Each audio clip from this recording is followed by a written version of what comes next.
పగిలే రాళ్ళని పునాది చేసి ఎదగాలని, తరిమే వాళ్ళని హితులుగా తలచి ముందుకెళ్ళాలని,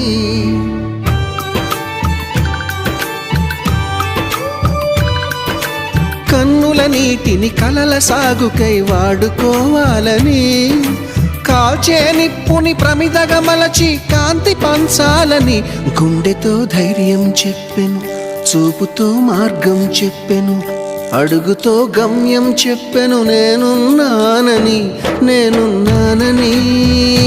నీకేం కాదని, నిన్నటి రాతని మార్చేస్తానని.